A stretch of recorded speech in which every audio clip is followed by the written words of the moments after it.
They say the best deception is hiding in plain sight. I'll tell you a darker truth. The person you're chasing and the person you're ignoring can be the same man. On my 70th birthday, my son skipped our dinner to join a yacht with a secret investor. "Business is more important than cake, Dad," he texted. What he didn't know, the investor he was desperate to impress, was me. My name is Henry Marchetti. For the last 35 years, I built a quiet empire in precision logistics, while my son Marcus built a startup that burned through venture capital the way a sports car burns fuel. He was brilliant, driven, and so focused on the future he'd forgotten that the past was still sitting at the dinner table, quietly holding the keys to everything he was chasing. On my 70th birthday, he sent me a text. "Business is more important than cake." That business was already sinking, and the life raft he'd been ignoring for a month was me. That business was a logistics company called Colton Marsh, and I'd spent 30 years building it into a quiet monster that moved nearly 9 million tons of freight every year without anyone knowing my name. That was the point. While my contemporaries were buying magazines and putting their faces on dust jackets, I was learning the exact cost per mile of refrigerated transport across the Midwest. The business made me wealthy, but it never made me famous. I liked it that way. I kept my name off the building, my face off the website, and my opinions off the opinion pages of the papers. The only thing I couldn't keep quiet was my son. Marcus was 41 years old, sharp as a scalpel, and absolutely convinced that the old world his father had built was precisely the world he was going to disrupt. His startup was called NexusLink, a supply chain transparency platform that, to his credit, was genuinely brilliant. It allowed companies to track every container, every pallet, every screw, in real time from factory floor to retail shelf on a blockchain ledger. He'd raised $17 million in seed funding, hired 63 people, and rented an office in San Francisco with exposed brick and a kombucha tap. He didn't just think he was building the future. He thought I was the past. It had been a slow drift, the way it always is. His mother, Elena, passed when he was 19, and after that, Marcus threw himself into achievement like it was a religion. He couldn't come home for Christmas 2 years ago because of a product milestone. Last Thanksgiving, he spent the whole dinner on his phone, stepping out every 12 minutes to take calls. I didn't complain. I understood. I'd built my own empire on that same manic intensity. But I also understood something he didn't: the cost. A little over a year ago, I learned through a mutual contact that NexusLink was burning cash faster than its users could sign contracts. The platform worked, but adoption was slow, and the initial investors were getting nervous. Marcus needed a new anchor investor, someone with deep enough pockets and enough industry credibility to attract others.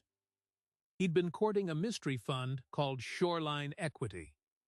Shoreline had a reputation for doing exactly one thing: saving promising companies by buying controlling stakes quietly and guiding them back to profitability. No one knew who ran it. No one even knew where the money came from. That was deliberate.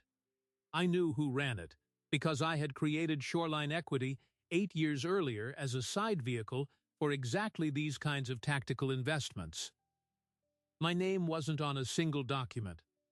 The registered office was a law firm in Delaware. Marcus never once thought to dig into its origins. He saw only the money, not the man. So I did something a father probably shouldn't do, but a man who'd spent his life reading balance sheets did without hesitation. I invested $6 million through Shoreline to become the anchor that would keep NexusLink alive. My son didn't know. My son was too busy chasing the future to wonder where the life raft had come from. I told myself it was a gift, a quiet way to support him without the weight of my name. In truth, it was a test. I wanted to see if he could steward something that mattered without treating it the way he'd treated family dinners, as an interruption. The 6 months that followed were a slow-motion disaster. Marcus, now flush with new capital, expanded too fast. He hired a chief revenue officer who'd been fired from 3 previous startups for inflating trajectories. He opened a satellite office in Austin. He spent $72,000 on a launch party that featured a custom ice sculpture of the company logo. And through it all, he called me less, visited even less, and declined every single invitation I extended for a quiet dinner. Business was always more important. Then came my 70th birthday. I'd asked for one thing, dinner with my son at a small Italian place in North Beach that Alina and I used to love. He agreed. I bought a new shirt, the first in maybe 4 years, a blue Oxford that still felt stiff at the collar. I polished my shoes. I waited at the table for 40 minutes, checking my phone. At 7:13, his text arrived, "Dad, I can't make it." A last-minute thing came up. Investors are hosting a yacht trip in the bay. I can't miss the chance to lock in the anchor. Business is more important than cake. I'll make it up to you. The waiter refilled my water glass 3 times. I ordered the osso buco anyway, ate it alone, and paid the bill. And sitting there in that empty booth, I made a decision. I wasn't angry. I was clear. The same cold clarity I'd felt when a supplier tried to squeeze me out 30 years ago. My son had just told me that securing the anchor investor was more important than my birthday. But the anchor investor he was climbing aboard a yacht to impress was me. He had no idea, and I was about to show him what that kind of blindness costs. The next morning, I instructed Shoreline Equity's managing director to inform NexusLink that we were pulling out of the deal. The terms had been nearly finalized, another $8 million on the table, contingent on performance milestones. But I killed it, without negotiation. The email went out at 9:14 am. By noon, Marcus's crow was calling the Shoreline office, demanding explanations. No explanation was given. By Thursday, 2 other VC firms that had been waiting on Shoreline's commitment also withdrew. The dominoes fell silently and fast. Within 2 weeks, Marcus's startup had no cash, no lead investor, and no runway. His board was panicking. His employees were updating their LinkedIn profiles, and my son was suddenly, terrifyingly, facing the end of everything he had built. I waited. I watched the reports. I read the internal memos that my investment gave me access to. I saw the panic bloom in real time across Slack channels and board decks. And I waited some more, because I knew that until my son understood that the business he was chasing and the father he'd been ignoring were the same source of stability, he'd never be whole. A month after my birthday, the phone rang at 7:30 in the evening. I was in my garden, tying tomato vines to stakes. The caller ID said Marcus. I let it ring twice. Then I answered. Dad, his voice was cracked in a way I hadn't heard since he was a boy. I'm in trouble. The investors pulled out. Everything is collapsing. I need to ask you for a loan. He paused, and I could hear him struggling to hold it together. I know I've been distant. I know I skipped your birthday. Can we talk? I wiped the dirt from my hands, looked out at the sunset, and said the only thing I could. Come over tonight, and bring everything. When Marcus pulled into my driveway that night, his Tesla looked like it had been through a car wash and a hurricane. I was sitting on the front porch, an old wool blanket across my lap, watching the last light drain out of the sky. He got out of the car slowly, the way a man does when he's carrying weight he hasn't learned to put down. He was wearing a suit that cost more than my first house payment, but it was rumpled, the tie loosened, the shirt untucked at the side. A boy playing businessman, and the costume was falling apart. "Dad," he said. His voice was hoarse, raw, like he'd been using it too much or not enough. I motioned to the chair beside me. He sat. For a long moment neither of us spoke. The crickets did the talking. Then he said it again. "Dad, I need help." I took off my glasses, polished them on the flannel, put them back on, slower than necessary. "Tell me what happened," I said. "Start from the beginning. Don't leave anything out." He told me. The yacht was called the Obsidian, a 120-foot thing docked in Sausalito. 3 venture firms were there, plus his board, plus a handful of potential strategic partners. The whole evening was supposed to be a victory lap. Shoreline's due diligence had gone perfectly. The term sheet was all but final. Marcus had even prepared a toast. And then, at 9:47 in the evening, as the champagne was being poured, his crow pulled him aside and showed him an email. Shoreline was withdrawing, effective immediately. No explanation. No negotiation. Just gone. The mood on the yacht curdled. The other investors started asking sharp questions. By midnight, 2 more firms had pulled out. By the next morning, the panic had spread to his largest clients. Within a week, 3 key employees had resigned.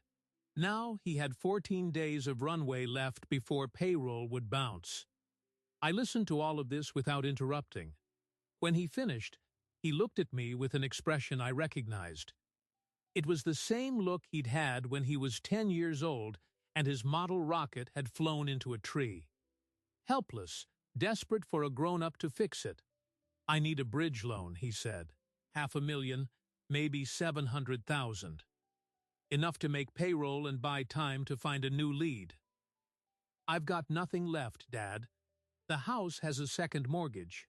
I wouldn't be here if I had any other option." I let the silence stretch. Then I asked him a question he wasn't expecting. "Who was the anchor investor, Marcus?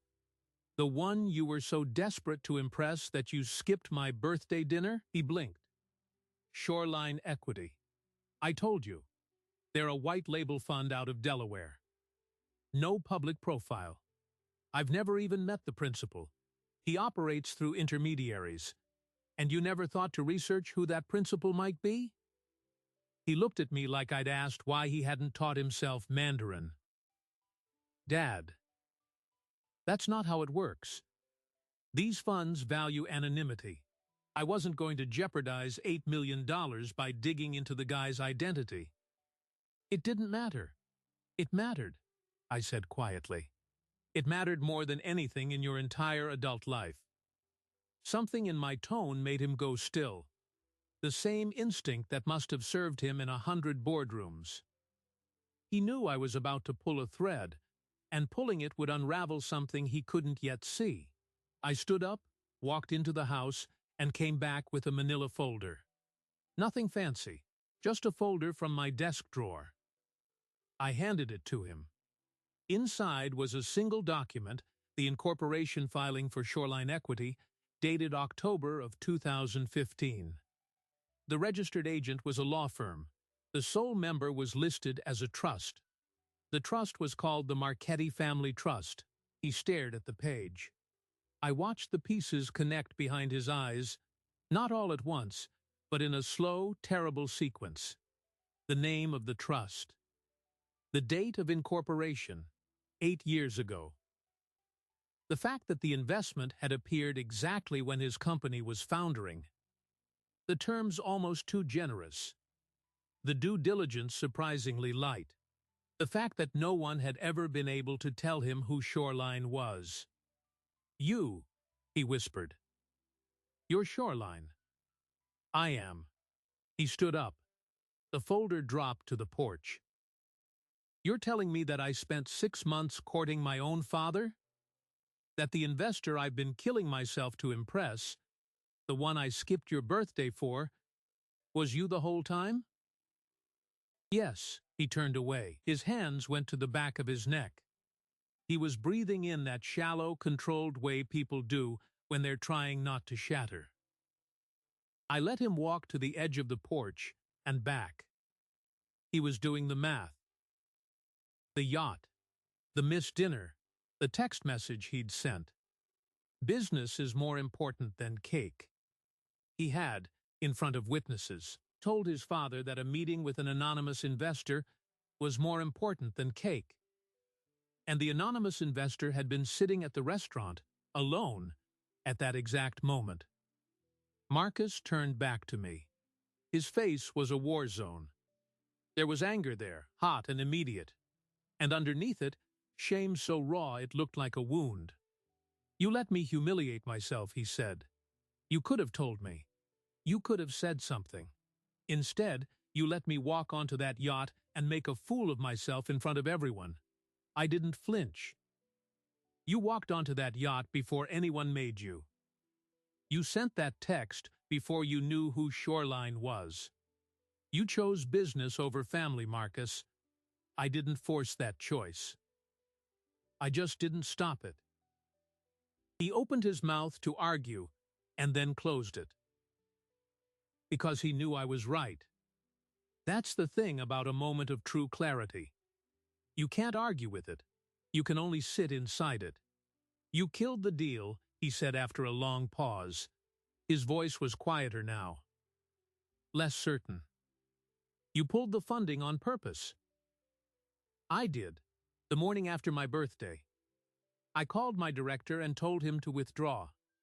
I sat back down, folded my hands on my knee. Not to hurt you, never to hurt you, but to show you something that you've been blind to your entire career. You've been building a business on the assumption that capital is the only thing that matters. You've been sacrificing relationships, time, loyalty, all the things that actually hold a company together. Because you thought the money was coming from somewhere else. It was coming from me. It was always coming from me." He sat down heavily. The anger was draining out of him now, replaced by something hollow. "Why didn't you tell me from the beginning?" "Because I wanted you to succeed without my shadow," I said. "I wanted you to build something that was yours. And I wanted to see if you'd ever look up from your spreadsheets long enough to notice that the people who love you are the same people who keep you standing." He stared at the porch boards between his shoes. "What happens now?" I leaned forward. This was the moment. I'd been rehearsing it in my head for weeks. "Now I give you a choice," I said. "The money is still there, $8 million, ready to be transferred. But it comes with conditions, and these conditions are not negotiable." He looked up. "What conditions?" I pulled a second sheet of paper from the folder. Typewritten, short 3 paragraphs. "First," I said, "you restructure the company's governance to include a family advisory board. I sit on it. So does your sister. This isn't about control. It's about accountability. Second, you issue a public correction to your employees, acknowledging the ones you've sidelined, the late nights you've taken for granted, the culture you've let erode in the name of speed. Names, specific contributions. Third, and this one is the most important to me, you sign a written commitment to family. 1 dinner every Sunday. No phones. No excuses. You miss it without a genuine emergency, the investment converts to a loan at market interest." He read the paper. I watched his face. For a long moment, he didn't move. Then he looked up at me, and there was something in his eyes I hadn't seen in years. Humility, maybe, or the first glimmer of it. "You're not going to just give me the money," he said. "No, you're going to make me earn it. Not as a CEO. As a son." "Yes." He looked at the paper again. Then back at me. "And if I don't sign this? If I decide I'd rather lose the company than admit I was wrong?" I let the silence speak for me. The crickets carried the answer. "Then we go our separate ways," I said. "You lose the company. I don't lose any more dinners. You'll figure out eventually that the business you chased and the father you ignored were the same thing.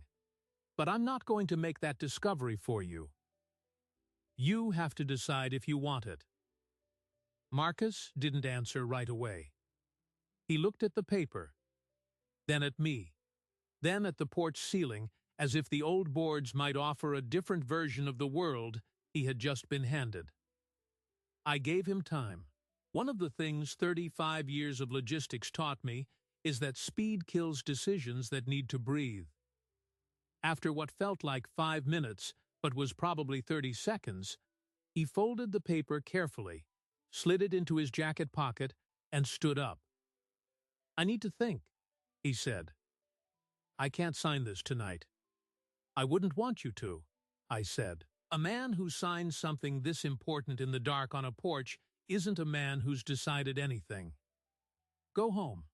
Read it again. Call your sister. She already knows the terms. That stopped him. Clara knows about this? Clara's been managing the family trust for 6 years. She's the one who told me your burn rate was unsustainable 3 months ago. She's also the one who said you were too proud to ask for help before you hit the wall. She was right. Marcus absorbed that like a man swallowing a stone. The idea that his younger sister had been quietly tracking his company's collapse while he'd been sending arrogant texts about cake must have landed somewhere deep. He didn't say goodnight. He just walked to his Tesla and drove away. I stayed on the porch for another hour. The crickets eventually gave up, and the quiet that replaced them was the kind that lets a man hear his own thoughts without flinching. I thought about Alina, how she'd always said I was too patient for my own good and too stubborn to ever let go of a lesson. She was right on both counts. And I thought about the thing I hadn't told Marcus yet, the deeper reason I'd created Shoreline in the first place. That was a conversation for later, if there was a later. The next morning, Marcus did what I expected. He tried to find another way out. He called every venture contact he had, pitched a bridge round, offered sweetheart terms, the kind of deal that would have diluted his own equity to nothing just to keep the lights on. One by one, they all said no. The Shoreline withdrawal had frozen the market.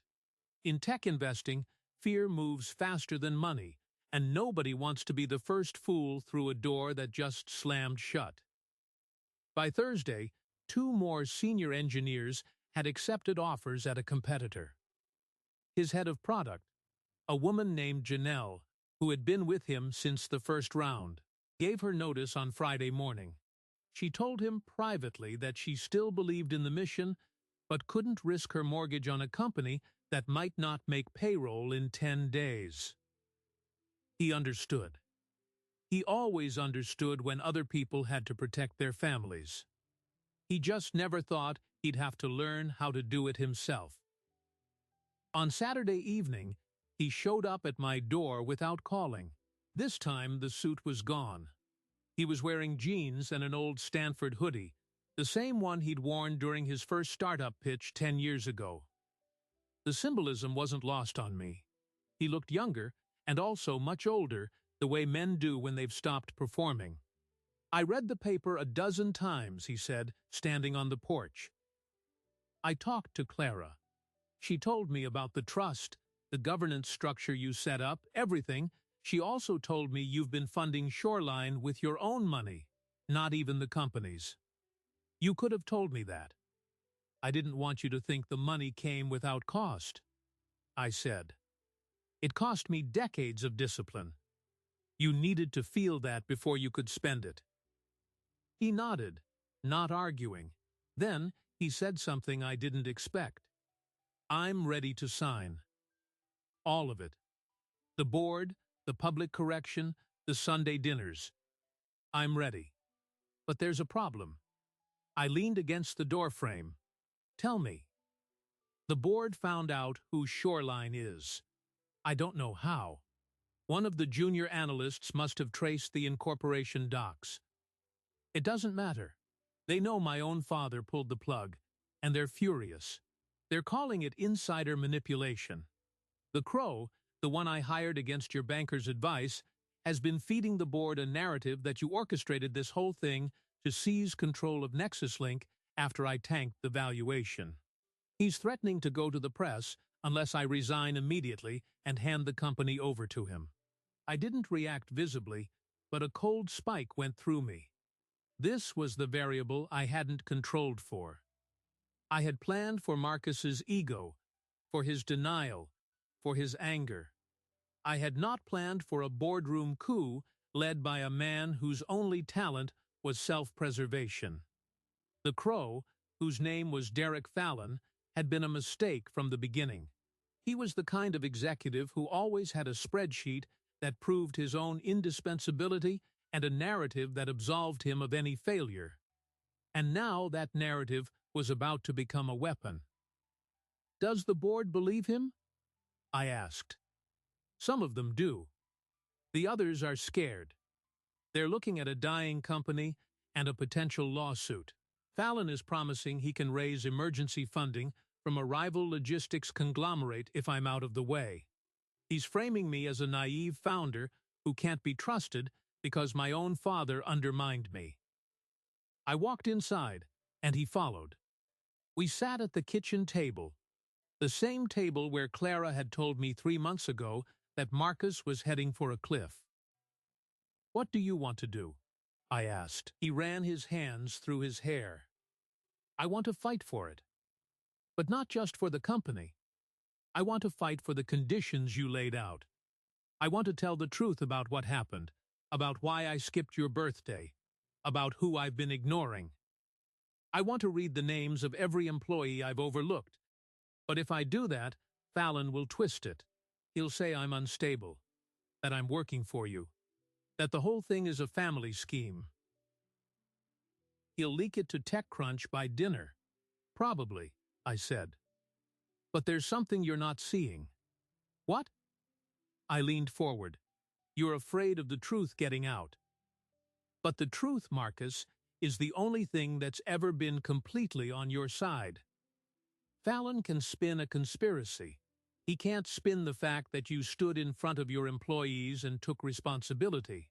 He can't spin the fact that you, the CEO, just agreed to a governance board that includes your family, your sister, and your father, because you believe in accountability. That's not weakness.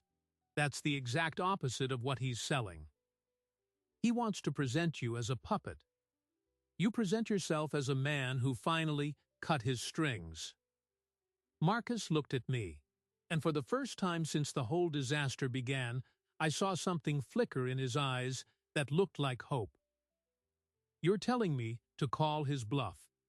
I'm telling you to own the story before he can sell it. Tomorrow morning, call an all hands. I'll be there, not as an investor, not as a savior, but as your father.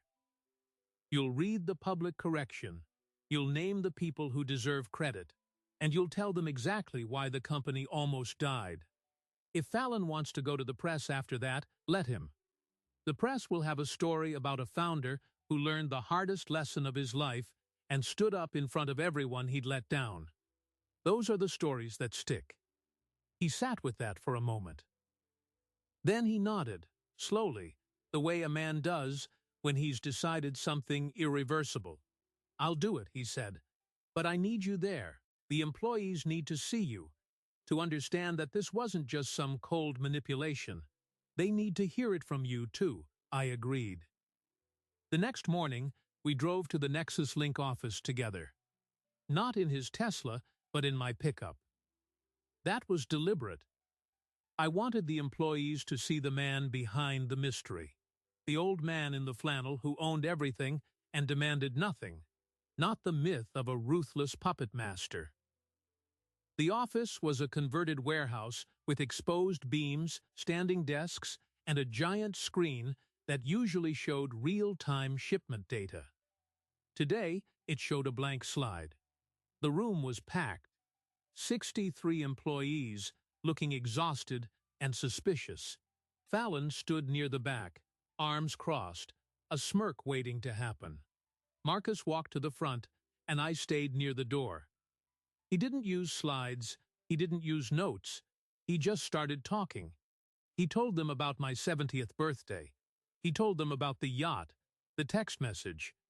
The moment he realized he'd abandoned the one person who had been quietly funding his entire life. He named Janelle, the head of product, and credited her for 3 specific features that had saved key client relationships. He named the engineering team for the midnight migration that prevented a data breach. He named a junior sales rep who had closed a deal everyone else had given up on. He named them, one by one, and with each name, the room shifted. The skepticism softened, the arms uncrossed, and the smirking man in the back started to look very small. Then Marcus said, "The investor who pulled out was my father. He's standing at the back of this room. He did it because I needed to understand that the business I was so desperate to chase was funded by the family I was ignoring. I don't ask you to forgive me. I ask you to hold me accountable. The man who runs Shoreline Equity is also the man who's requiring me to put a family governance board in place, to sign a written commitment to family, and to restore the culture I've damaged. He's not taking over. He's requiring me to become the leader you actually deserve." Fallon tried to speak, to interrupt, but before he could, the room erupted. Not in confusion, in questions, real, direct, fierce questions. And Marcus answered every single one. I stood quietly, watching, and after nearly an hour, Janelle stood up and said what I think a lot of people were feeling. I was leaving. Now I'm staying. And if the board wants a vote on leadership, I vote for the man who just stood here and told us the truth. The board didn't vote that day. There was no need. Fallon resigned by email before noon, claiming he'd received a better offer. The employees returned to their desks, not with joy, but with a weary, earned sense of possibility. And Marcus sat in his office, the glass walls now feeling less like a showroom of ambition and more like a promise of transparency. I sat across from him. "There's one more thing I need to tell you," I said. He looked up, exhausted. "When your mother was dying, I was in a negotiation in Singapore. The biggest deal of my career. She told me to go. She said the company needed me, and she was strong enough to wait. I believed her, because it was easier than admitting I was afraid to watch her leave. She died while I was on a plane. By the time I landed, she was gone. I've spent 26 years trying to undo that decision. Every dollar I put into Shoreline, every structure I built to protect you and Clara, was an apology I never knew how to speak. I didn't just create Shoreline to teach you a lesson. I built it because I failed your mother, and I was determined never to fail you the same way." He didn't speak for a long time. Then he stood up, walked around the desk, and did something he hadn't done since he was 12 years old. He hugged me. Not the quick, formal pat of a man at a networking event. A real one, the kind that carries decades of unsaid things in the space between shoulders. That Sunday was the first of what would become a ritual. I cooked. He arrived at 5 o'clock, not 5 minutes late, not rushing from a meeting, but early. He brought a bottle of wine and a notebook, because he'd started writing down the things he wanted to discuss before they got swallowed by the week. Clara was there, too. She teased him about the flannel I refused to give up. He laughed, a real one this time. And when we sat down to eat, I noticed something that would have broken me if I'd let it. He put his phone face down on the counter, turned off the ringer, and didn't look at it once. The business he chased and the father he ignored had become the same source of stability. And the man who used to skip dinners was now the first one at the table. The company didn't just survive. In the months that followed, Nexus Link did something that surprised everyone except the people who had been in the room during that all-hands. It thrived. Once the bleeding stopped, the culture shifted almost immediately. Without Fallon's constant politicking, the engineering team shipped a feature that had been stalled for 9 months, a real-time carbon tracking overlay that let clients prove sustainability compliance down to the individual skid. 3 enterprise contracts that had been stalled in legal came through in the same quarter.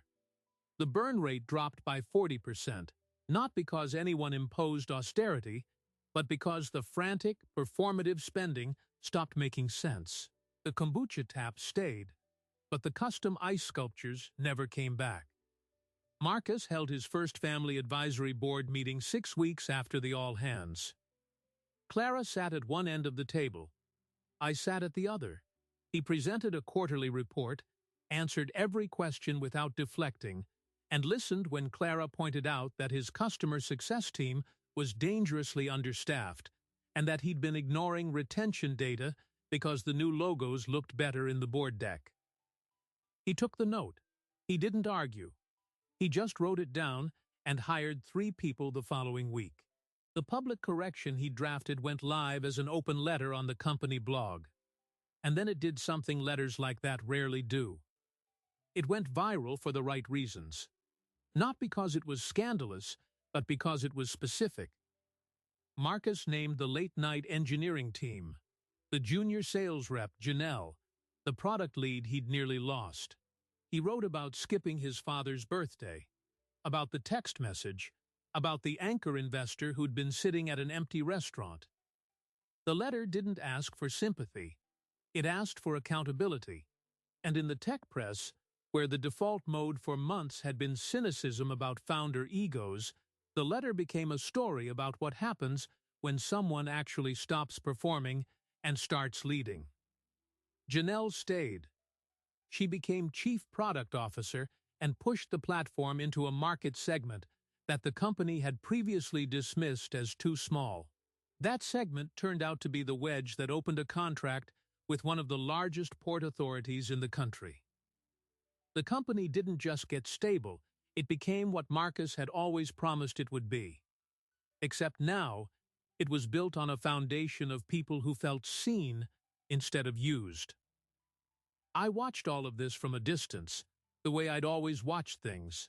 But this time, the distance was chosen, not forced. Marcus called me every Sunday before dinner.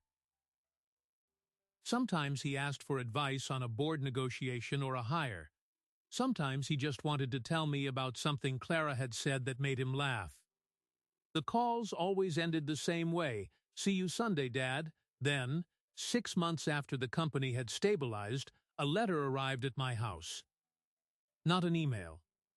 A physical letter, on heavy stationery, the kind that requires a trip to the post office. The return address was an attorney's office in Columbus, Ohio. Inside was a single sheet of paper and a check for $247,000. The letter was from Dale Pute, the accountant who had worked for Victor Marsh and later helped me untangle the original fraud. He had died 3 weeks earlier at the age of 78, and in his will he directed his estate to reimburse me for the legal fees I'd advanced him during the original investigation in 1991, fees I'd never asked to be repaid and had frankly forgotten about. The check was calculated with interest, compounded annually for 32 years, $247,000.17. I sat at my kitchen table and stared at that check for a long time. Not because of the money, because of the timing. This story was supposed to be finished. The Hale family and the Marsh family and the old grudges had been laid to rest across a dessert menu in a quiet restaurant. But Dale Pute's letter was a reminder that nothing is ever truly buried. The past keeps its own books. I called Marcus and told him about the letter. He listened, and then he said something that made me realize how much he'd actually changed. "That money is a message," he said.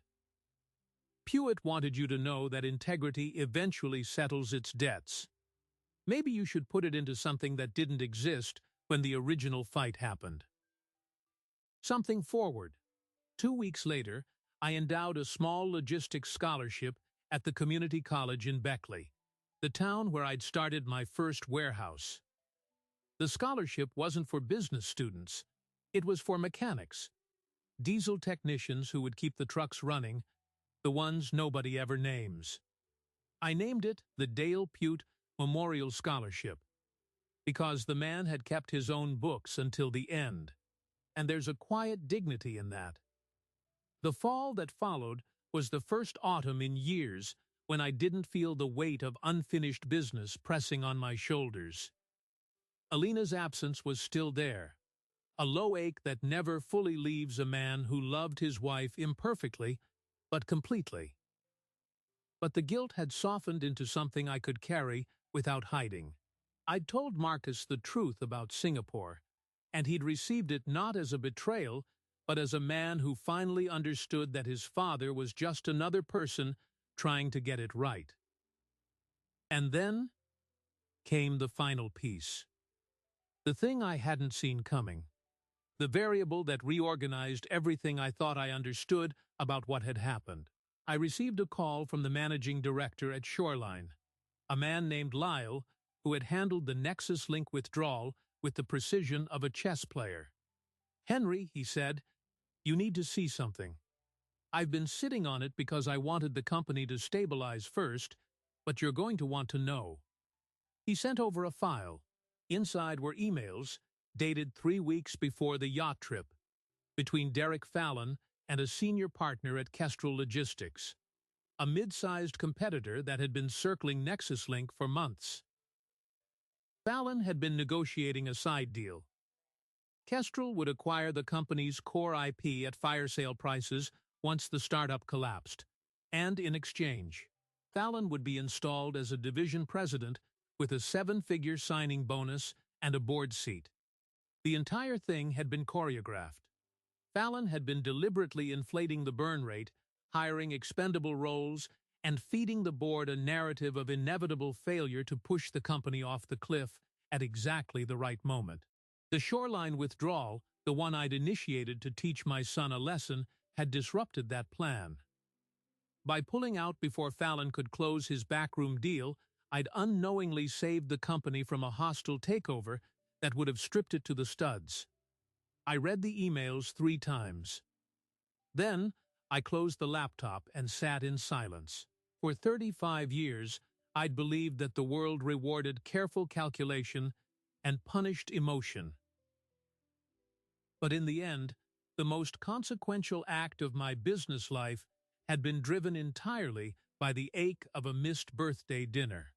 My decision to pull the funding, a decision born of a father's wounded pride, had been the single most strategically correct move I could have made.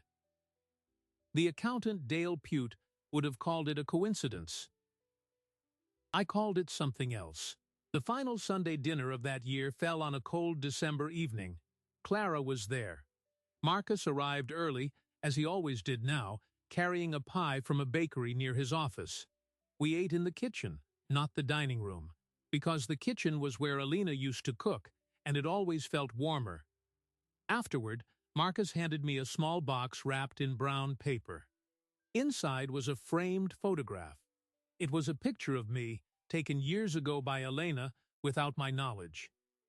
I was standing in the backyard of our first house, wearing the same flannel shirt I still owned, examining a tomato plant with the same intensity I'd later apply to hostile negotiations. On the back of the frame, in Marcus's handwriting, was a single sentence: "The business I chased and the father I ignored were the same source of stability." I didn't cry. I'm not the crying type. But I held that frame for longer than I'd held most things in my life. And I understood then, with the clarity of a man who has spent decades reading the fine print, that the story I thought was about revenge had never been about revenge at all. It was about return, the slow, difficult return of a son to a father, and a father to himself. That night, after they left, I walked out to the garden. The tomatoes were long gone, the stakes bare against the cold. I stood there in the dark and whispered something to Elena. Something I won't repeat here. It was enough that she heard it. And somewhere across the city, I knew my son was sitting in his own house, phone off, looking at his own family, and understanding for the first time that the most important things are never on the other side of a screen. I don't tell this story because it makes me look wise. I tell it because for most of my life I believed the old rule that the best revenge is living well, silently, while the people who wronged you scramble in the dark. I was wrong. The real payout isn't revenge. It's return. The slow, humbling return to the table you almost abandoned, the phone call you almost missed, the dinner you almost didn't have, because the world convinced you there was something more urgent than the people who built your world in the first place. For decades I moved freight and counted margins and thought I was in the logistics business. I was wrong about that too. Every truck I dispatched, every warehouse I kept running, every dollar I stashed inside a trust nobody bothered to investigate, it was all one long apology to a woman I couldn't save, and a son I refused to lose. The money was never the point. The company was never the point. The point was whether I could finally stop hiding my love inside structures so invisible that the people who needed them would never see them. And the strangest part? If my son hadn't sent that text, "Business is more important than cake," I might have let him drift forever. His cruelty, unintended as it was, yanked me out of my quiet retirement and shoved me back into the one role I'd spent years dodging, actual father. It forced a conversation that 4 decades of gentle hints and missed birthdays could never start. Sometimes the most destructive moment is the only thing strong enough to break through a lifetime of careful avoidance. That doesn't excuse the pain. It just explains the architecture. I think about all the other Henry Marchettis out there, sitting on porches, watering tomatoes, holding an empire in one hand and an empty dinner invitation in the other. The men and women who built something, not because they wanted applause, but because creating was the only way they knew how to love. And I think about the Marcus Marchettis, the brilliant, ambitious children who mistake silence for absence, who assume that because no one is demanding their time, no one is offering it. The gap between those two people is never as wide as it feels. It's just very dark in the middle. If you're still listening, I want you to do one thing tonight. Not tomorrow. Tonight, look at your phone. Look at the calls you missed today, and the texts you sent in a hurry, and the people you told you'd get back to when things calmed down. They might be the ones holding your entire foundation in place. They might also be the ones who will stop waiting if you take too long. Don't learn that the way Marcus learned it, with a company in freefall and a manila folder on a porch. Learn it now, before the universe has to stage an intervention. I told you at the beginning that the best deception is hiding in plain sight. The greatest deception I ever pulled wasn't the fund, or the hidden investment, or the quiet power behind a board. It was convincing myself for 30 years that I could love from a distance. That's a lie that costs more than any failed startup. The only thing more expensive is never realizing it was a lie at all. If you found something in this story, do us one favor. Hit like and subscribe. It doesn't cost you a cent, and it means the next story, the next honest, complicated, family-sized mess, actually gets told. More people watch silently than ever act, but the ones who press the button keep this whole sphere spinning. So thank you, genuinely. And if you've got someone at your own table who deserves more than a quick text, go ahead and set a date. Sundays work best.